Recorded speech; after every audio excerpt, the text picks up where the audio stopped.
جس امام مہدی نے قرب قیامت میں تھوڑے سے عرصے کے لیے آنا تھا اس کا ذکر تو موجود ہے ابو داؤد کے اندر، مسند احمد کے اندر، مشکات کے اندر، کہ قیامت اس وقت تک قائم نہیں ہوگی جب تک کہ میری بیٹی فاطمہ کی اولاد میں سے میرے ہی نام پر محمد بن عبداللہ المہدی ایک شخص نہ پیدا ہو جائے جو پوری دنیا کو انصاف سے بھر دے گا. جس نے اینڈ پہ تھوڑے عرصے کے لیے آنا ہے اس کے بارے میں حدیثیں ہیں، اور جن اماموں نے ریٹائر ہی نہیں ہونا ان کے بارے میں تو ہزاروں حدیثیں ہونی چاہیے تھیں. جاؤ کوئی لے کے آؤ. کوئی نہیں، وہ تمہارے بنائے ہوئے امام ہے اور ان کا بھی کوئی قصور نہیں ہے، انہوں نے کبھی کلیم نہیں کیا. اعوذ باللہ من الشیطان الرجیم، بسم اللہ الرحمن الرحیم. ومن الناس من يعجبك قوله في الحياة الدنيا ويشهد الله على ما في قلبه وهو ألد الخصام. صدق اللہ العظیم.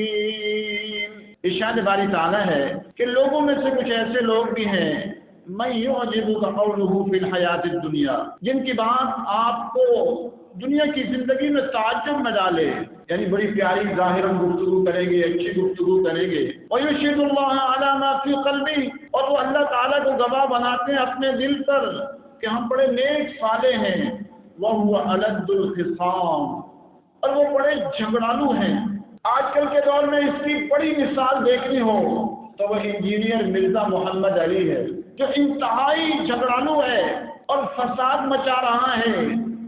ایک حدیث میں آپ صلی اللہ علیہ وسلم نے قیامت کی نشانیوں میں یہ بھی فرمایا، نبی کی حدیث ہے وَلَعَنَ آخِرُ هَذِهِ الْأُمَّةِ أَوَّلَهَا، کہ اس امت کے بعد والے لوگ پہلوں پر لعنت کریں گے، ان کو برا کہیں گے. انجینئر مرزا محمد علی اس کی واضح مثال ہے.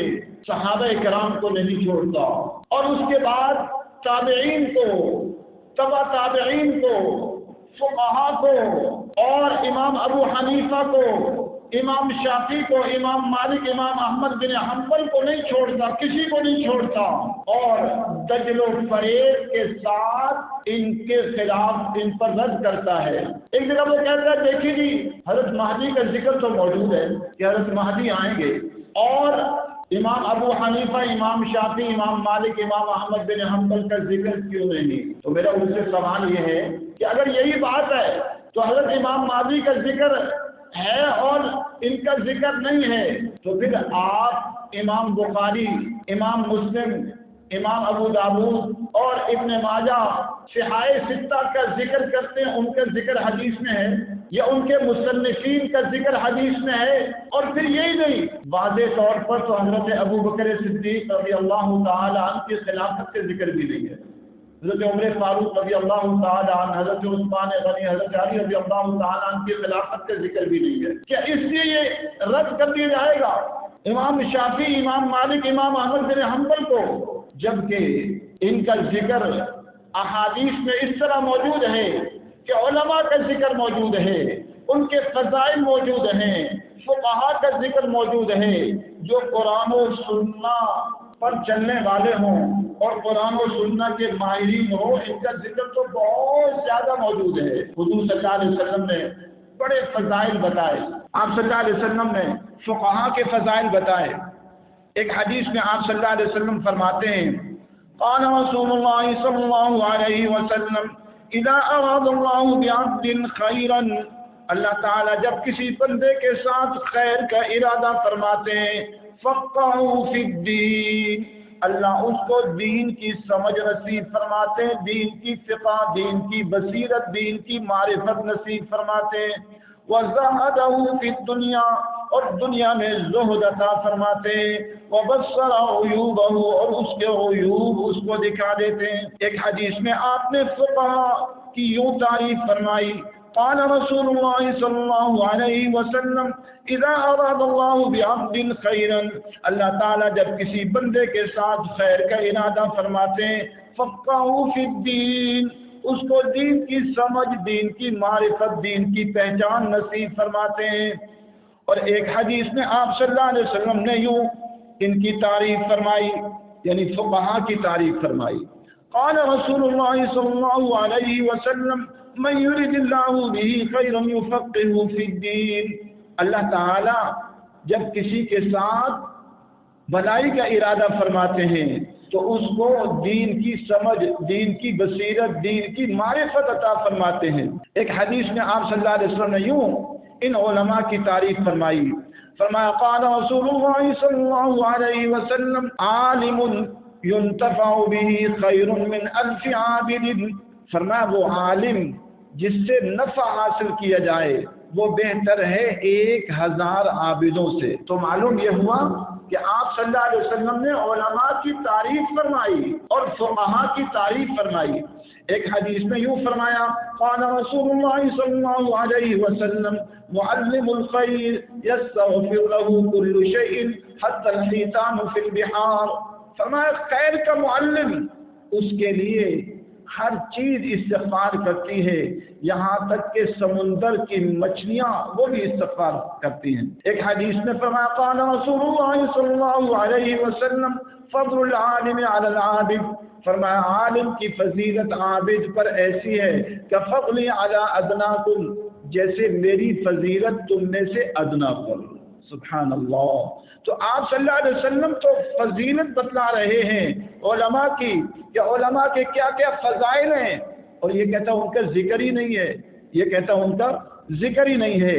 تو آپ صلی اللہ علیہ وسلم نے ان کا ذکر فرمایا ان علماء کا، اور پھر الحمدللہ ایک عالم نہیں، کروڑوں علماء فقہ حنفی کے اندر پیدا ہوئے، کروڑوں علماء فقہ شافعی، فقہ مالکی، فقہ حنبلی کے اندر پیدا ہوئے، اور آپ صلی اللہ علیہ وسلم نے اس کا ذکر فرمایا۔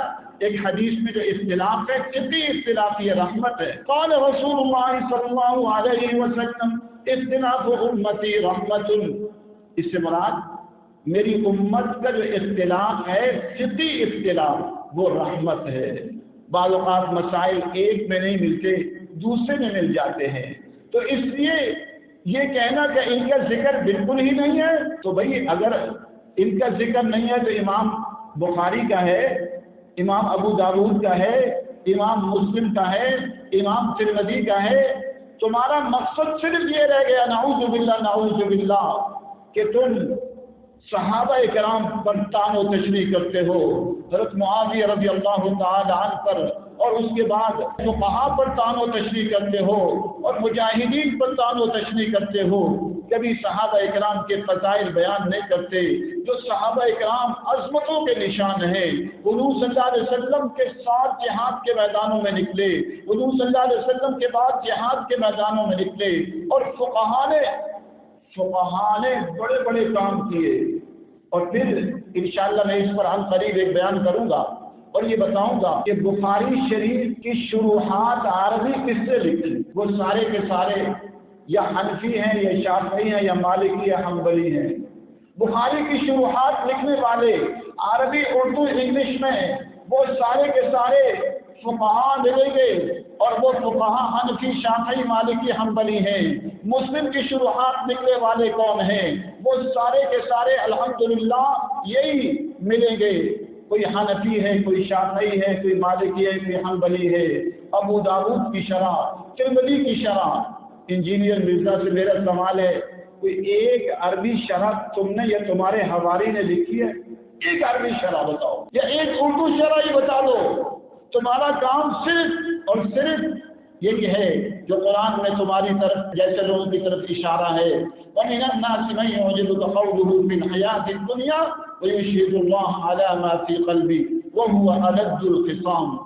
میں تمہیں کبھی بار مناظرے مباہلے کا چیلنج دیتا ہوں۔ حضرت معاویہ رضی اللہ تعالی عنہ سمیت تمام صحابہ کو ہم حق پر سمجھتے ہیں، امام ابو حنیفہ، امام شافعی، امام مالک، امام احمد بن حنبل کو حق پر سمجھتے ہیں، فقہ حنفی، فقہ شافعی، فقہ مالکی کو حق پر سمجھتے ہیں۔ اگر تم ان کو غلط سمجھتے ہو تو تمہیں مناظرے مباہلے کا چیلنج دیتا ہوں، تم مناظرے مباہلے کے لیے تیار ہو جاؤ۔ اللہ تعالی ہمیں حق سچ کہنے کی توفیق نصیب فرمائے۔ وآخر دعوانا الحمدللہ رب العالمین۔